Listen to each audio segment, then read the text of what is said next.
ನಮ್ಮ ಕನ್ನಡದಲ್ಲಿ ಬಂದಿಲ್ಲ ಅನ್ನೋ ಒಂದು ಕಾನ್ಫಿಡೆನ್ಸ್ ನನಗಿದೆ ಸರ್. ನಾನು ಅದಕ್ಕೆ ಬೇಕಾದ್ರೆ ಎಷ್ಟು ಶೋ ಇರುತ್ತೋ ಅಷ್ಟು ಶೋ ಬೇಕಾದ್ರೆ ಪಾಪ ಇವತ್ತಿನ ಇದರಲ್ಲಿ ಟೈಮು ತುಂಬಾ ಇಂಪಾರ್ಟೆಂಟ್ ಇದೆ ಅವ್ರಿಗೆ. ಆ ಟೈಮ್ ನಮ್ ಕೊಟ್ರೆ ನನ್ನಿಂದ ನನ್ನ ಕಡೆಯಿಂದ ಏನಾಗುತ್ತೆ ಅದು ನಾನು ದುಡ್ಡು ತಗೊಳ್ಳಲ್ಲ ಸರ್. ಪ್ರತಿ ಫಸ್ಟ್ ಡೇ ಎಷ್ಟು ಶೋ ನಡೆಯುತ್ತೆ ಅಷ್ಟು ಶೋ ಫ್ರೀ ಕೊಡ್ತೀನಿ ಸರ್ ನಾನು ಬೇಕಾದ್ರೆ. ಯಾಕಂದ್ರೆ ನನ್ನ ಕೈ ಜನಕ್ಕೆ ತಲುಪಿಸಕ್ ಆಗಿಲ್ಲ ಸರ್. ನನಗೆ ಸ್ಟ್ರಾಟಜಿ ಅದೆಲ್ಲ ಏನು ಗೊತ್ತಿಲ್ಲ. ನನಗೆ ಸಾಧ್ಯವಾದಷ್ಟು ಗ್ರೌಂಡ್ ಲೆವೆಲ್ ಮಾಡ್ದೋ, ಬಟ್ ಯಾರಿಗೂ ಫ್ರೆಂಡ್ಸ್ ಲೆವೆಲ್ ಬಿಟ್ಟು ಆಚೆನೆ ಹೋಗ್ತಾ ಇಲ್ಲ ಸಿನಿಮಾ. ಬಟ್ ಬೇರೆ ಫ್ರೆಂಡ್ಸ್ ಬಂದ್ರೆ ಯಾವ ರೀತಿ ನಾವು ಮೂವ್ ಮಾಡೋದು, ಈಗ ಹಾಕಿರೋ ದುಡ್ಡು ಹೇಗೆ ಮಾಡೋದು, ಮತ್ತೆ ನಂಗೆ ಸಕ್ಸಸ್ ಬೇಕು ಅಂತ ಬಂದಿರೋದು.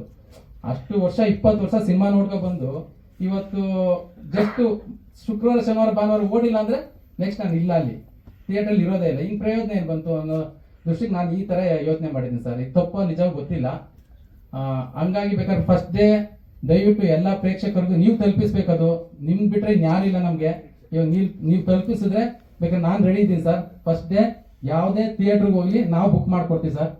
ಅದು ಸಿನಿಮಾ ಚೆನ್ನಾಗಿದ್ರೆ ಬೇರೆಯವ್ರಿಗೆ ಹೇಳಿ, ಇಲ್ದವ್ರು ಬೇಡ. ನಾವು ಕೆಟ್ಟ ಸಿನಿಮಾ ಮಾಡಿದ್ರೆ ನಾವು ಬ್ಯಾಕಟ್ ಆಗಿ ಹೋಗ್ತೀನಿ ಬೇಕಾದ್ರೆ. ಅದರಲ್ಲಿ ನಾನು ಏನು ಬೇರೆ ಮಾತಿಲ್ಲ. ದಯವಿಟ್ಟು ಇದೇನ ತಪ್ಪಾಗಿದ್ರೆ ಕ್ಷಮಿಸಿ. ಏನಾದ್ರು ಫ್ರೀ ಕೊಡೋದು ಅದು ಇದು ಅಂತ ಅಲ್ಲ ಇದು. ಯಾಕಂದ್ರೆ ನನ್ನ ಸಿನಿಮಾ ತಲುಪಬೇಕು ಅನ್ನೋ ಒಂದು ಉದ್ದೇಶಕ್ಕೆ ನಾನು ಹೇಳ್ತಿದ್ದೀನಿ ಅಷ್ಟೇ ಹೊರತು ಅಷ್ಟು ಎಫರ್ಟ್ ಆಗಿದ್ದೀವಿ ಸರ್ ನಾವು ನಿಜವಾಗ್ಲು. ಇವರೆಲ್ಲ ಉಡುಪಿಲಿ ಮಾಡಿದ್ದು ಸಾರ್ ಹೇಳ್ತಾರೆ, ಅಲ್ಲೆಲ್ಲೋ ಇದು ಮಾಡ್ಬಿಟ್ಟು ಅಂತ ಮಳವಳ್ಳಿ ಮಾಡಿರೋದು. ಯಾಕಂದ್ರೆ ಅಲ್ಲೊಂದು ಇದ್ರ ತರ ಇತ್ತು, ಅಲ್ಲೆಲ್ಲ 1 hour ಫೀಲೇ ಇತ್ತು. ಸೊ ಅದಕ್ಕೆ ಊಟಕ್ಕೆ ಎಷ್ಟು ಕಷ್ಟ ಬಿದ್ದಿದ್ದೀವಿ ಗೊತ್ತಾ ನಾವು. ಅಲ್ಲ ನಾನು ಹೇಳ್ತಿರೋದು ಇಷ್ಟು ಕಷ್ಟ ಬಿದ್ದು ಪಾಪ ಇವರೆಲ್ಲ ಟೆಂಟೇ ಮಲಗಿದ್ದಾರೆ. ಯಾಕಂದ್ರೆ ರೂಮ್ ಮಾಡ್ಕೊಂಡ್ಬಿಟ್ರೆ ಕಾಸು ಜಾಸ್ತಿ ಆಗ್ಬಿಡುತ್ತೆ ಅಂದ್ಬಿಟ್ಟು 1 hourದಲ್ಲಿ ಒಂದು ಛತ್ರದಲ್ಲಿ ಮಲಗಿದ್ದೀವಿ ಸರ್. 15 ದಿನ ಛತ್ರದಲ್ಲಿ ಮಲಗಿದ್ದೀವಿ. ಯಾಕಂದ್ರೆ ಸ್ಕ್ರೀನ್ ಮೇಲೆ ನಾವು ದುಡ್ಡು ಹಾಕೋಣ, ನಾವು ಖರ್ಚು ಮಾಡೋದು ಬೇಡ ಅಂತ. ಹಾಗಾಗಿ ದಯವಿಟ್ಟು ನೀವು ಸಪೋರ್ಟ್ ಮಾಡ್ಬೇಕು ನಮಗೆ. ನಾನು ಇನ್ಯಾರ ಹತ್ರನೂ ಹೋಗೋಕ್ಕಾಗಲ್ಲ. ನೀವೇ ನಮಗೆ ದಾರಿ ದೀಪ ಅಂತ ಅನ್ನಿಸ್ತೀರಿ ಸರ್. ದಯವಿಟ್ಟು ಇದು ನೀವು ಎಷ್ಟು ಜನಕ್ಕೆ ಕೇಳ್ತೀರಾ ಅಷ್ಟು ನಮಗೆ ಜೀವನ ಕೊಡುತ್ತೆ sir. Thank you so much sir. ಅಲ್ಲ ಸರ್, ಇಲ್ಲ ಅಲ್ಲ ದೇವರಾಣಿ, ನಾನು ಫಸ್ಟ್ ಟೈಮ್ ಮೈಕ್ ಇರ್ತಿರೋದು ಸ್ಟೇಜ್ ಮೇಲೆ. ಯಾಕಂದ್ರೆ ನನ್ನ ಲೈಫ್ ಸ್ಟೋರಿ ನಾನು ಹೇಳ್ಕೊಂಡೆ ಅಷ್ಟೇ ಸರ್. Thank you sir. ನೀವು ಸರ್ ಎಲ್ಲ ನಿಜವಾಗ್ಲೂ ಇನ್ನೊಂದು ವಿಚಾರ ಏನಂದ್ರೆ, ಇವರು ಆರ್ಟಿಸ್ಟ್ ಅಂದ್ರೆ ನಮ್ಗೆ ಏನೋ ಅನ್ಕೊಂಡ್ಬಿಟ್ಟಿದೆ ಸರ್. ದಯವಿಟ್ಟು ದೇವರಾಣಿ ನಂಗೆ ಗೊತ್ತಿಲ್ಲ, ಬಾಲಾಜಿ ಸರ್ನ ಮೀಟ್ ಮಾಡಕ್ ಹೋಗ್ತೀನಿ, ನಾನು ಭಯ ಪಡ್ಕೊಂಡು ಹೋಗಿಲ್ಲ. ಮಹೇಶ್ ಮತ್ತೆ ಶ್ರೇಯಸ್ ಅಂದ್ಬಿಟ್ಟು ನಮ್ಮ ಮಚ್ಚ ಅಂತೀನಿ ಸರ್. ಯಾಕಂದ್ರೆ ನಿಮ್ಗೆ ಗೊತ್ತಿಲ್ಲ, ನನಗೆ ಆಲ್ರೆಡಿ 45 years ನನಗೆ, ಓಕೆನಾ. ಇವರು ನನಗಿಂತ 20 ವರ್ಷ ಚಿಕ್ಕವರು. ಸೊ ಹಾಗಾಗಿ ನನಗೆ ಸಲಿಗೆ ಅವ್ರಿಬ್ರು ಮಚ್ಚ ನೀವೇನಾನ ಮಾಡ್ಕೊಂಡಪ್ಪ, ನನ್ಗೆ ಬರ ನಾನು ಅವ್ರ ಹತ್ರ ಮಾತಾಡೋಕ್ಕಾಗಲ್ಲ ಅಂತ ಸರ್. ಆಕ್ಟ್ರು ಅಂದ್ರೆ ನಾವು ಅವ್ರು ಎಲ್ಲೋ ನಮ್ಗೆ ಯಾವ ರೀತಿ ನೋಡ್ತಾರೋ ಅನ್ನೋದು ಭಯ ಇತ್ತು ಸರ್, ನನಗೆ ಗೊತ್ತಿಲ್ಲ. ಸೊ ಇವರಿಬ್ರೆ ಹೋಗಿ ಕಾಫಿ ಡೇಲಿ ಮಾತಾಡ್ಕೊಂಬಂದಂತೆ. ಬಟ್ ಅವ್ರು ಫಸ್ಟ್ ಡೇ ಬಂದು ನನ್ನ ಹತ್ರ ಮಾತಾಡಿದಾಗ ಗೊತ್ತಾಯ್ತು, ಓ ಆಕ್ಟ್ರು ಈ ತರ ಇರ್ತಾರ ಅಂತ. ನನ್ಗೆ ಗೊತ್ತಿಲ್ಲ. ಅಲ್ಲ ಇಷ್ಟು ಗ್ರೌಂಡ್ ಟು ಅರ್ಥ ಅಂತಲ್ಲ ಸರ್, ಏನಂತ ಗೊತ್ತಿಲ್ಲ ನನಗೆ. ಗ್ರೌಂಡ್ ಟು ಅರ್ಥ ಸಾರಿ ನಗ್ಬೇಡ್ರಿ ಅಂತಂದ್ರೆ ಸರ್, ನಾವು ಕಗ್ಲಳ್ಳಿಯಲ್ಲಿ ಕನ್ನಡ ಮೀಡಿಯಂ ಓದಿರೋದು. ನಮ್ಮ ಟೀಚರ್ಗೆ ಇಂಗ್ಲಿಷ್ ಬರ್ತಿರ್ಲಿಲ್ಲ ಸರ್. ನಾವು 7ನೇ ಕ್ಲಾಸಲ್ಲಿ ವಾಟ್ ಇಸ್ ಯುವರ್ ನೇಮ್ ಅಂತ ಫೈನಲ್ ಎಕ್ಸಾಮ್ ಬರ್ದೋಗ್ತಾವೆ. ನಾವು ಕಲ್ತಿಲ್ಲ. ನಾವು ಕನ್ನಡ ಗೊತ್ತು, ಕನ್ನಡದಲ್ಲಿ ಬರ್ತೀವಿ, ಕನ್ನಡ ಮಾತಾಡ್ತೀವಿ.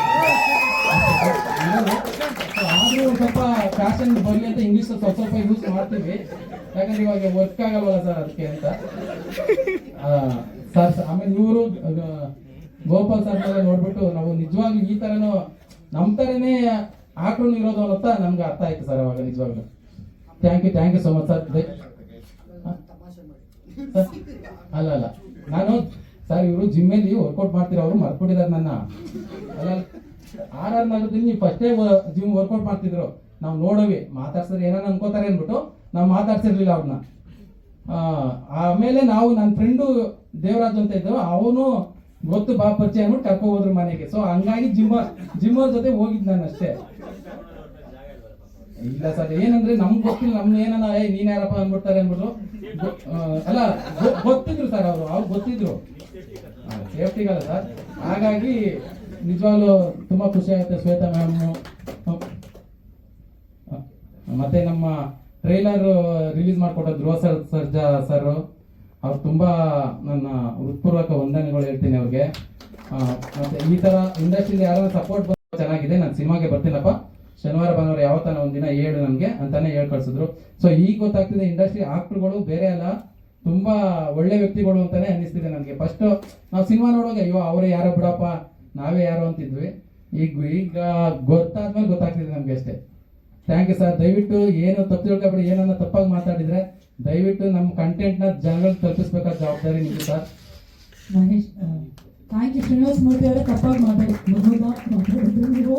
Thank you so much. ನೀವು ನರ್ವಸ್ ಆಗ್ತೀರ ಅನ್ಕೊಂಡ್ವಿ, ನಮ್ಮನ್ನೆಲ್ಲ ನರ್ವಸ್ ಆಗ್ಬಿಟ್ರಿ. ಇಲ್ಲ ಮೇಡಮ್, ಸತ್ಯ ಹೇಳೋದಕ್ಕೆ ಏನು ಹುಟ್ಟಾಕೋಬೇಕೇ ಇಲ್ಲ, ನಮ್ ಇನ್ನು ಹೃದಯದಲ್ಲಿರೋದು ಹೇಳೋದಲ್ವಾ. ಹಂಗೆ ಸೊ ಸತ್ಯ ಹೇಳೋವಾಗ ಏನು ಏನೇ ಕ್ವಶನ್ ಕೇಳಿ ಹೇಳ್ಬೋದು ನಾನು, ಯಾಕೆ ಯೋಚನೆ ಮಾಡಂಗಿಲ್ಲ, ಯಾಕೆ ಸತ್ಯ ಅದು ಅಷ್ಟೇ. ಸತ್ಯ ಹೇಳೋದಕ್ಕೆ ಏನು ಹಿಂಜರಿಯಂಗಿಲ್ಲ. ಬಟ್ ಏನಂದ್ರೆ ಜನಗಳ ಮುಂದೆ ನಾವು ಯಾವತ್ತೂ ಹೋದಲ್ಲ. ಬಟ್ ತುಂಬಾ ನಾಟಕಗಳು ಮಾಡಿದ್ದೀನಿ, ರಾವಣನ ಪಾತ್ರ, ಭೀಮನ್ ಪಾತ್ರ. ಅವಾಗಂದ್ರೆ ಮುಂದೆ ಯಾರು ಕಾಣಿಸ್ತಿರ್ಲಿಲ್ಲ, ಕತ್ಲೆ ನೈಟು ಬಣ್ಣ ಹಾಕ್ಬಿಟ್ಟಿರೋ ಜೋರಾಗೆ. ಬಟ್ ನಾವು ಅವ್ರು ನೋಡ್ತಾನೆ ಇರಲಿಲ್ಲ. ಬಟ್ ಇವಾಗ ನಿಮ್ ಮುಂದೆ ಎಲ್ಲ ಕುತ್ಕೊಂಡು ಮಾತಾಡ್ಬೇಕು ಅಂದ್ರೆ ತುಂಬಾ ಭಯ ಆಗ್ತಿದೆ ಸರ್. ದಯವಿಟ್ಟು ಇನ್ನೇನು ಕೇಳ್ಕೊಳ್ಳೋದಕ್ಕಾಗಲ್ಲ. ದಯವಿಟ್ಟು ಈ ವಿಚಾರನ ನೀವು ಜನಗಳು ತಲುಪಿಸಿದ್ರೆ ಸಿನಿಮಾ ಬಂದು ನೋಡಿ ಆಮೇಲೆ ಹೇಳಿ ಸರ್. ಇಲ್ಲ ಏನು ಇಂಥ ಸಿನಿಮಾಗೆ ಇಷ್ಟೊಂದು ಕೊಚ್ಕೊಂಡಲ್ಲ ಅಂತ ಬೇಕಾದ್ರೆ ಹೇಳಿ, ಅಷ್ಟಾದ್ರೂ ಹೇಳಿ. ನನಗೆ ಯಾಕಂದ್ರೆ ಅಷ್ಟು ಕಾನ್ಫಿಡೆನ್ಸ್ ಇದೆ ಸರ್ ಈ ಸಿನಿಮಾ. ಯಾಕೆ ನಾನು ಆಡಿಯನ್ಸ್ ತುಂಬಾ ಸಿನಿಮಾ ನೋಡ್ಕೊಂಡು ಬಂದಿರೋ ನಾನು, ನಿಮ್ಗೆ ಗೊತ್ತು ಆಟೋ ಡ್ರೈವರ್ಗಳು ಎಷ್ಟು ಸಿನಿಮಾ ನೋಡ್ತಾರೆ ಅಂತ. ಸೊ ಹಾಗಾಗಿ ನಾನು ಅಷ್ಟು ಅದ್ರ ಮೇಲೆ ನನ್ನ ಮಹೇಶ್ ಮೇಲೆ ತುಂಬಾ ನಂಬಿಕೆ ಇದೆ ಸರ್. ಕೊನೆಗೆ ನೋಡಿದ್ಮೇಲೆ ಸಿನಿಮಾ ನೋಡಿದ್ಮೇಲೆ ಅಂತೂ ನಿಜವಾಗ್ಲೂ ನಾನು ಈ ತರ ಮಾಡಿದ್ದೀನ ಅಂತ ಒಂದು ಹೆಮ್ಮೆ ಇದೆ ಸರ್ ನನಗೆ. ಸರ್ ಆಟೋ ಬಿಟ್ಟು ಆಗಲೇ ಸರ್ 15 ವರ್ಷ ಆಯ್ತು. ಯಾರು ಸರ್ ಅವಾಗ ಮೊಬೈಲ್ ಯೂಸ್ ಮಾಡ್ತಿದ್ರು? ಒಬ್ಬರೇ ಅವರೇ ಬಸವಣ್ಣ ಅಂತ, ಪಾಪ ಅವರು ಮೆಸೇಜ್ ಕೂಡ ಮಾಡೋರೆ. ಅವ್ರು ಬಿಟ್ರೆ ಇನ್ಯಾರು ಇಲ್ಲ sir. Thank you sir. Thank you so